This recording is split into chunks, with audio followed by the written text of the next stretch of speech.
আবির গত সপ্তাহে 4 দিন দৌড়েছিল। ওই সপ্তাহে প্রতিদিন সে 9 কিলোমিটার পথ পাড়ি দেয়। একই সপ্তাহে বিথি আবিরের চেয়ে 15 কিলোমিটার কম দৌড়ায়। বিথি মোট কত কিলোমিটার দৌড়ায়? ভিডিওটি সাময়িক বন্ধ রেখে নিজেই সমাধান করার চেষ্টা করো। বিথি কত কিলোমিটার দৌড়েছিল? বিষয়টি নিয়ে আমরা কয়েকভাবে চিন্তা করতে পারি। আমরা প্রথমেই জানতে চাই আবির প্রকৃতপক্ষে কত কিলোমিটার ওই সপ্তাহে দৌড়েছিল। আবির প্রকৃতপক্ষে কত কিলোমিটার ওই সপ্তাহে দৌড়েছিল? সে 4 দিন দৌড়েছিল এবং প্রতিদিন 9 কিলোমিটার পথ পাড়ি দিয়েছিল। সুতরাং আমরা বলতে পারি সে 9 গুণ 4 কিলোমিটার পথ প্রতিদিন পাড়ি দিয়েছিল।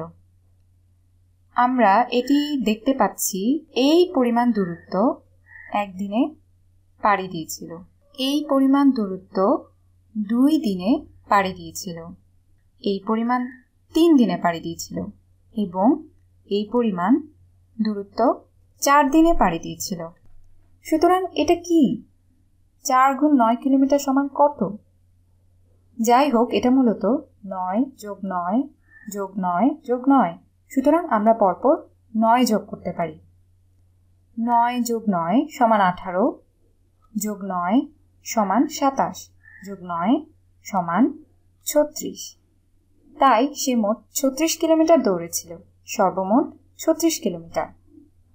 আমাদের কাছে এটা জানতে চাওয়া হচ্ছে না, আমাদের কাছে মূলত জানতে চাওয়া হচ্ছে বিথি ওই সপ্তাহে কত কিলোমিটার দৌড়েছিল।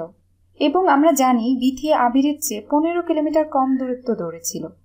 এটিই হলো আবিরের মোট অতিক্রান্ত দূরত্ব। আমরা যদি এখান থেকে শুরু করি তাহলে পুরো সপ্তাহের অতিক্রান্ত দূরত্ব আমাদের দেখতে হবে। আবির দৌড়েছিল 36 কিলোমিটার এবং বিথি 15 কিলোমিটার কম দৌড়েছিল। সুতরাং আমরা 15 কিলোমিটারে ফিরে আসি। সুতরাং বিথি আবিরের চেয়ে 15 কিলোমিটার কম দূরত্ব অতিক্রম করে।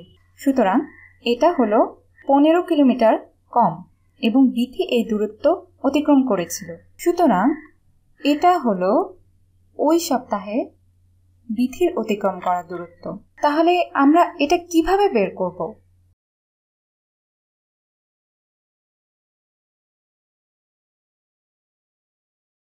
আমরা যদি বিথির দূরত্ব বের করতে চাই তাহলে আমরা সংক্ষেপে বি লিখি। সুতরাং বিথির দূরত্ব যোগ 15 কিলোমিটার সমান হবে আবিরের অতিক্রান্ত দূরত্ব এবং এটি হবে 36 কিলোমিটার। অথবা অন্যভাবেও চিন্তা করা যেতে পারে, বিথির দূরত্ব আবিরের দূরত্ব এর সমান হবে যদি 36 কিলোমিটার বিয়োগ 15 কিলোমিটার হয়। তাহলে বিথির অতিক্রান্ত দূরত্ব কত হবে? 36 বিয়োগ 15, 6 বিয়োগ 5 হলো 1, 30 বিয়োগ 10 হলো 20। সুতরাং এটা হবে 21। সুতরাং বিথির অতিক্রান্ত দূরত্ব হবে 21 কিলোমিটার।